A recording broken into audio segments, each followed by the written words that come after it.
Pengertian atau pemahaman yang kurang tepat tentang keselamatan juga menciptakan suasana hidup orang Kristen yang hanya menunggu kematian, yang sesudahnya diyakini masuk surga.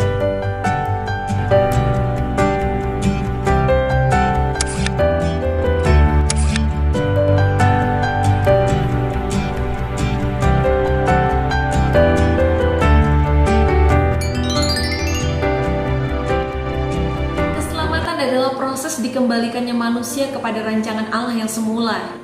Rancangan Allah yang semula adalah menjadi manusia sesuai dengan gambar dan rupa Allah. Adam di Taman Eden gagal mencapai target ini, sehingga Roma 3:23 katakan semua manusia kehilangan kemuliaan Allah. Manusia gagal menjadi manusia yang dikehendaki oleh Allah. Kegagalan itu membuat manusia tidak lagi dapat bersekutu dengan Allah secara ideal. Manusia harus terbuang dari hadirat Allah dan terancam kematian kekal, yang artinya terpisah dari Allah selama-lamanya dan masuk ke dalam api kekal. Sahabat, kalau tidak ada penyelesaian, yaitu keselamatan oleh Yesus, maka semua manusia terhilang dan binasa di dalam kekekalan. Oleh kedatangan dan kematian Yesus di atas kayu salib serta kebangkitannya, manusia memperoleh penyelesaian yang sempurna. Yesus memikul dosa dunia, membenarkan dan membawa orang percaya kepada Bapa untuk menerima Roh Kudus, untuk dikembalikan kepada rancangan Allah yang semula. Yesus menjadi model manusia yang dikehendaki oleh Allah. Dan ini berarti keselamatan adalah usaha Allah yang direspon dengan benar oleh manusia, sehingga manusia dapat menjadi seperti Yesus. Sebenarnya menjadi seperti Yesus adalah sesuatu yang sangat mustahil untuk dicapai. Tetapi Allah menuntun orang percaya di dalam dan melalui Roh Kudus sehingga dapat mencapainya. Matius 19:26 catat itu. Sahabat, keselamatan sendiri tidak hanya berorientasi pada terhindarnya dari neraka dan kemudian diperkenankan masuk surga. Ini adalah sebuah pengertian yang kurang tepat. Namun faktanya demikianlah definisi yang dipahami oleh banyak orang tentang arti dari sebuah keselamatan.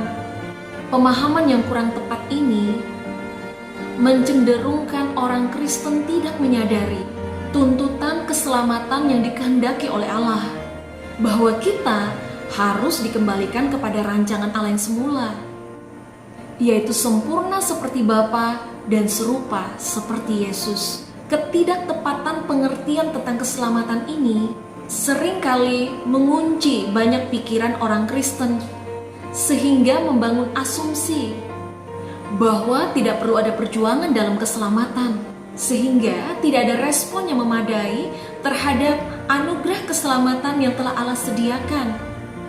Kesannya, manusia hanya menerima saja takdir dirinya yang ditentukan secara sepihak oleh Allah berdasarkan kedaulatannya mutlak.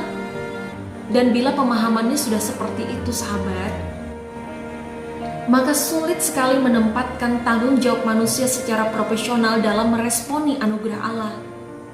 Dan kemudian seseorang lebih cenderung hanya mensyukuri keselamatan cuma-cuma dan otomatis yang diterimanya, ketimbang berjuang untuk maksud dan tujuan dari keselamatan itu disediakan, yaitu dikembalikannya kepada rancangan Allah yang semula. Pengertian atau pemahaman yang kurang tepat tentang keselamatan juga menciptakan suasana hidup orang Kristen yang hanya menunggu kematian, yang sesudahnya diyakini masuk surga. Dan pada akhirnya perjalanan kehidupan kekristenannya tidak diisi dengan perjuangan mengerjakan keselamatannya di dalam takut dan gentar. Sudah merasa memenuhi tanggung jawab sebagai umat pilihan karena sudah beribadah di hari Minggu, tidak pergi ke dukun, tidak berbuat jahat, dan tetap setia menjadi orang Kristen. Padahal sahabat, inti dari kekristenan sebenarnya adalah mencapai kehidupan seperti Yesus. Shalom sahabat, berjumpa lagi dalam channel Nuansa Bening Official. Ruang di mana kita belajar bersama, ruang di mana kita membedah hati, ruang di mana kita berproses, berubah menjadi pribadi seperti yang Tuhan mau. Selamat belajar.